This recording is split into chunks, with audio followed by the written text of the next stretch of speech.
Бидний амьдралын хорон мөч бүрийг аз жаргалтай, баяр хөөрт, мартагдахааргүй болгодог нэгэн хүчин бол яахын аргагүй амттан. Тэр дундаа амтд билүүгүйгээр хурим найр төрсөн өдөр тэмдэглэлт үйл явдлыг бид төсөөлөхөд ч бэрх. Техник технологийн 90 зууныг дагаад бидний амтлах мэдрэмж сонирхолч мөн өөрчлөгдөж байна. Ийм учраас амттны төрөл зүйлч олширч хүнсний бүтээгдэхүүн гэхээсээ илүү урлагийн нэгэн төрөл зүйл болтлоо хөгжсөөр байна.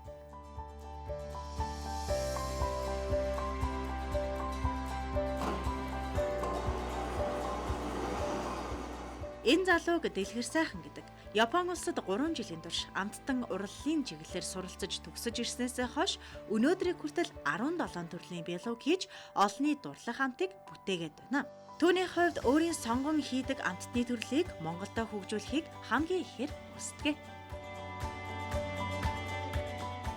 Онцгой гэх юм уу тийм олон төрлийн амттанд зардаг тийм газрыг бачцэр гэж нэрлэдэг. Манай Монголд одоо яг ийм бачцэрийг төрөлцсөн тийм одоо дийлгүүрч юм уу тийм газарч юм уу тийм бол байхгүй байгаа.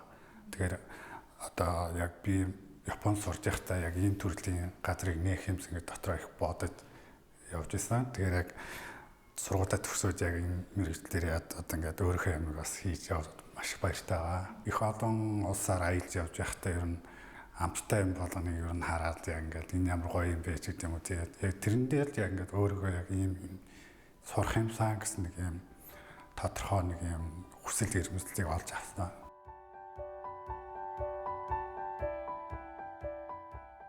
Манай монголчууд энийг ерөөсөө хольж утгаад байдаг л да. Бэкри гэж яг юу вэ? Патиссери гэж яг нэг газар гэж байна.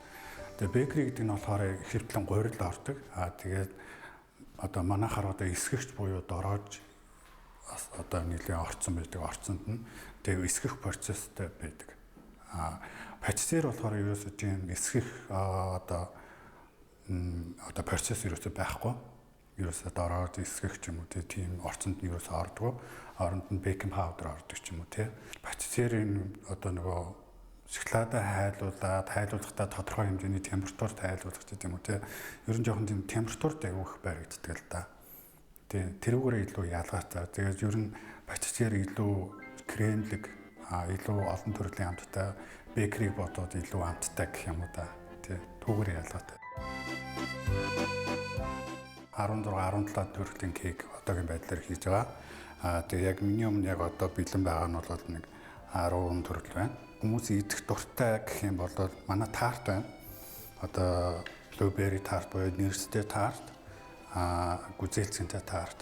Тэгээ манай тарт маань ер нь бусдаас яг юугаараа онцлогтой юм бэ гэхээр манай тартны маань нөгөө орц нь болохоор цэвэр алмонд гурилаар хийдэг. Тэгэхээр нөгөө гурилан орц нь бол хамаагүй бага. Орсын нөгөө улаан талбайг нөгөө байшингийн дээвэр шиг нэг тийм байдаг шүү дээ тийм хэлбэртэй. Тэгээд дотроо болохоор жимсний пүрэг одоо манай монголоор одоо нугас юм уу?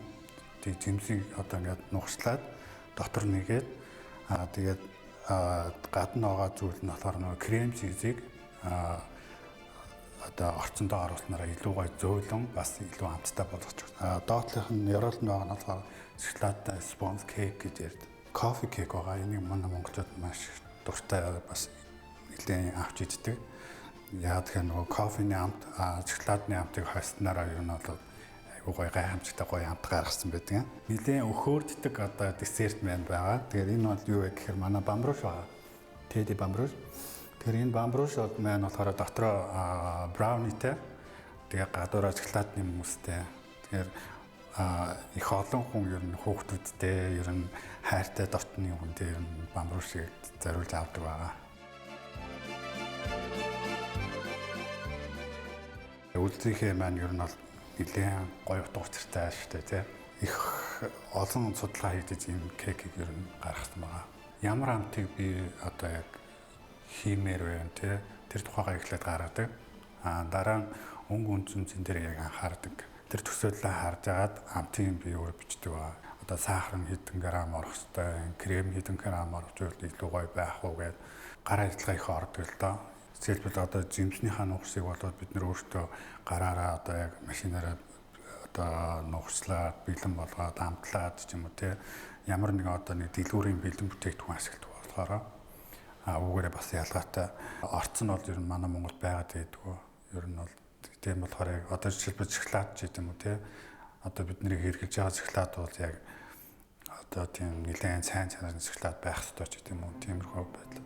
Бүх кекийнхээ хамгийн сүүлд нь хийж яг ингээд гоё нүдэ баясгаж гоё өнгө нь гарч ирээд яг ингээд хэрэглэгчд маань яг ингээд очиход бэлэн болсон байхыг харахад их гоё байдаг. Ариун цэврийн тал дээр ч гэдэм үү те. Одоо яг үйлдвэрлэх одоо тэр процесс ч гэдэм үү те.